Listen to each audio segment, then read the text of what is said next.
Good day everyone, my name is Atengo Simchaniza and today I'll be taking you through our latest EIA which is on MTN.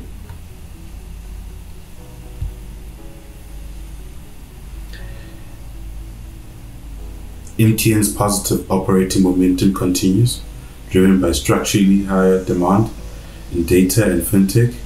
The asset realization program has supported the company's deleveraging. Full-year results came in ahead of expectations. The company upgraded service revenue in Nigeria and Ghana at the back of higher demand in data, with the latter showing strong fintech growth. Asset realization program is supporting deleveraging of debt. The other key events that took place was the spectrum auction and the SIM registration announcement in Nigeria, which we'll later unpack in this presentation. We maintain our recommendation on MTN, which is a buy with an intrinsic value of 220, which represent about a 22% upside.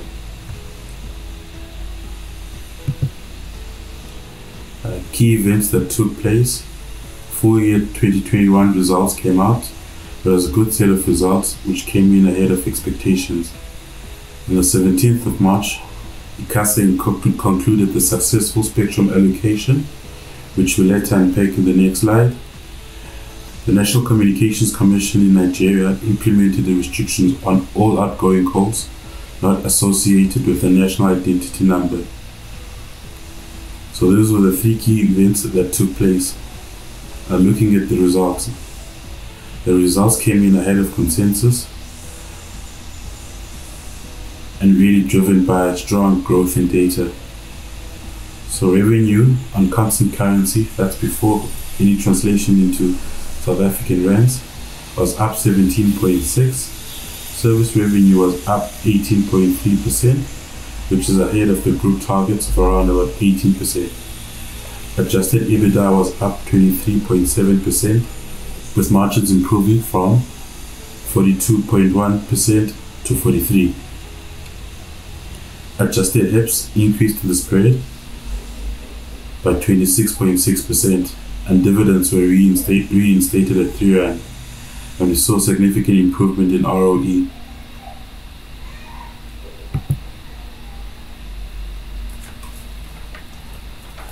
Also, another key event that took place was the Nigerian SIM registration announcement. Because of race security and terrorism concerns, the Nigerian government decided to implement restrictions on all outgoing calls which were not associated with the NIN. MTN Group disclosed that 44 million subscribers had submitted their NINs by the end of the year, 31st December 2021, which is about 64% of the Nigerian subscriber base and 74% of their service revenue. Looking at the impact, revenue exposure was disclosed by the group, which is around 3% of sales annualized at a group level. It's important to note that the other services are still functional for the whole subscriber base, regardless of whether there's a NIN or no NIN associated to it. At this stage, we think the impact is still minimal. As we mentioned, there's 3% of sales annualized. So on the day of the announcement, we saw an 8% decline in the share price, which we think, in our view, the market is pricing in a complete disconnection. So a complete disconnection will be no voice, incoming and outgoing, no data services or any other services at all. For a complete disconnection, we think, based on the current numbers that the group had disclosed, which is 64% of the subscriber base and 74% of the service revenue, the impact would be 8%. That's when you have a full disconnection. So 8% of full year group revenue exposure. I think the situation in Nigeria is still very hard to assess and to also unpack the impact. So there's been quite a significant amount of effort by the group and other telcos at large to get the subscriber base re-registered. So until we see how much and at what rate they're able to claw back some of the lost subscriber base, then we'll be able to assess the full impact. So first quarter numbers will be important in understanding the impact going forward. The next topic that we touch on is the spectrum allocation. A spectrum crunch has been a well-cited issue amongst the SA telcos and relied on extensive refarming, densifying the network, which had an adverse impact on capex ratios and cost to customers. While Telkom launched, it was in a unique position, at a higher spectrum depth and an allocation of 2,300 MHz in the 2,300 MHz spectrum band, which could be deployed in dense areas and suited for LTE rollout, which gave Telkom an edge over the other telcos. In the recent spectrum auction, Vodacom added 110 MHz, MTN 100 MHz, Telkom 42 MHz. And in terms of the pricing, Vodacom felt that the spectrum auction was a little bit too pricey, whilst on the other hand, MTN mentioned that it was in line with the global benchmarks. So overall, Vodacom paid roughly about 5.3 billion, MTN around 5.2 billion.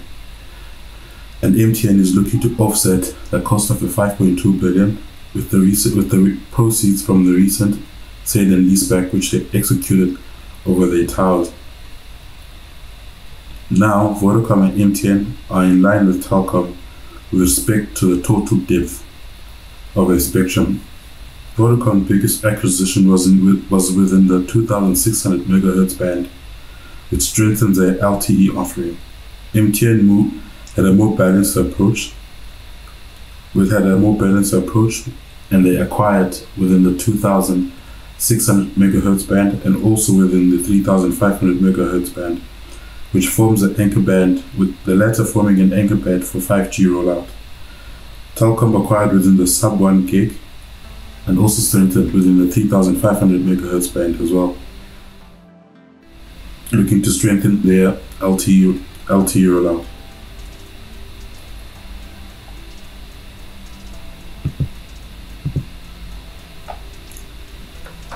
The company also provided an update on the asset realization program.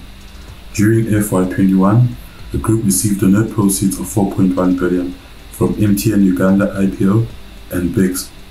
They expect a further 8.8 billion from the successful listing of MTN Nigeria.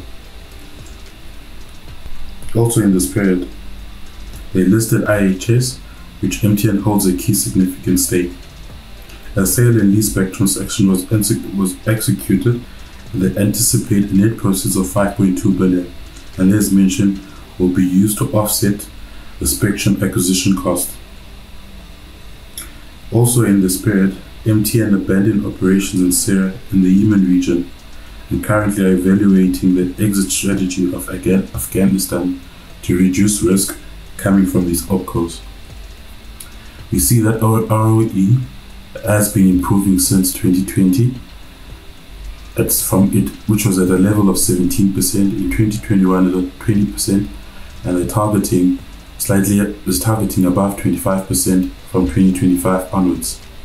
From the asset realization program, there was also a significant pay down in the debt, mainly within the hard currency dominated debt.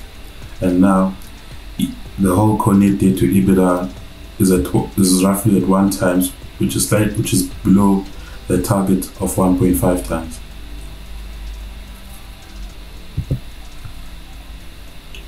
We value MTN on the sum of the parts valuation with an exit multiple of 5.5 times. Looking at the spectrum of return on invested capital versus the 5-year average EV to EBITDA, we can see that Telkom has a return on invested capital of about 6.2% and is trading at a multiple of around 3.9 times. Vodacom has a return on invested capital of 14% and is trading at a multiple of slightly below 7 times.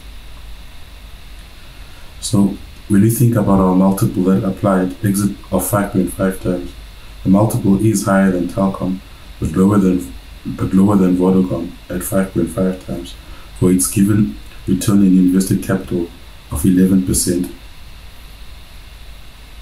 We believe this multiple is justified from the current level of 4.2%, and the reason being is that we think MTN should be trading at a multiple that's slightly higher than 4.2 times, given that they have a more stable capital intensity targets going forward, the organic growth profile coming from the different opcos, with the recent upgrade as well of the service revenue. Also, fintech provides another avenue of growth, and that's why we think MTN warrants a higher rating of 5.5 times. To summarize our different scenarios, at a base case, we have an intrinsic value of 142 Rand, a base case, an intrinsic value of 218 Rand, and a bull case, an intrinsic value of 258 Rand. And given our probability scenarios, we arrive at an intrinsic value of 220 Rand, which represented a 22% upside from the current 180 Rand. So our key takeaways from this presentation: results came in ahead of expectation, and the group upgraded its service revenue, driven mainly by Nigeria and Ghana. Dividends was reinstated in the spirit and was declared at 3 Rand, and the guidance for 2022 is at 3 Rand 30. Asset realization program has enabled the company to pay down its gearing and improve return on equity. We maintain our buy recommendation with an intrinsic value of 220 Rand, which represent a 22% upside. So what would make us change our mind? If we see higher regulation risk and adverse macro dynamics, such as currency and inflations from the various opcos going out of hand. So if you wish to place a trade, please speak to your financial advisor or our trading desk. And this concludes our presentation. Thank you very much.